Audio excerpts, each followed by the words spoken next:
This story starts out when I was in 6th grade. It was a normal day. I was going to school. I hung out with friends and went to all of my classes. But then it was time for computer class, and I won't ever forget the 45 minutes I spent in class that day. We had to give presentations of our family. The goal of the project was to show that we knew how to use PowerPoint. Everyone in the class had already went, and it was my turn. But I had totally forgot to put pictures of my family on each slide of the PowerPoint. So in a rush, and just to see if it would work, I looked up each family member's name on the internet to see if I could find pictures of them. To my surprise, it actually worked. I found all the pictures I needed until there was one person left to do. My dad.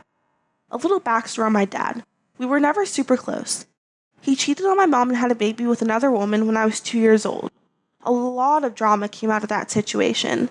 But instead of facing it, my dad left to move to another state, leaving my mom and me behind. I was too young to understand the situation, but my mom partly forgave my dad and still let me have a relationship with him. Sometimes I would travel to his house and stay there, and sometimes he would come to visit me. Over the years, our bond grew, but we were never super close. But what I saw on the computer that day changed everything. It was a bunch of pictures of my dad in handcuffs.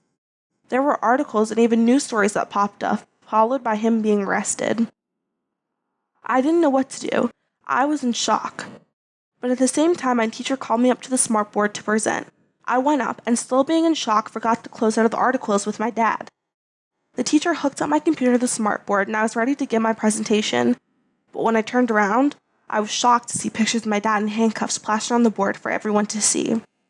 My teacher looked really confused and quickly took it down. But it was too late. Everyone had seen, and I ran out of the room crying. That night, when I went home, I asked my mom about my dad, and she said he was doing fine. When I told her about what happened at school, she spilled. She told me that he had been arrested a couple months ago. It was an issue related to drugs, and that his sentence would be 16 years. My mouth dropped open. My dad would miss all of my teenage years and some parts of adulthood. At first, the situation I couldn't accept. I couldn't sleep or eat, and I couldn't even call my dad to tell him how much I missed him because he lost his phone privileges. But a week later, my mom got a phone call. It was from my dad. I immediately took the phone from her. Me and my dad talked about how much we missed each other and how we wanted to keep our relationship strong, even under the circumstances. And that's just what we did. And one day, I can't wait for him to get out so I can give him a big hug.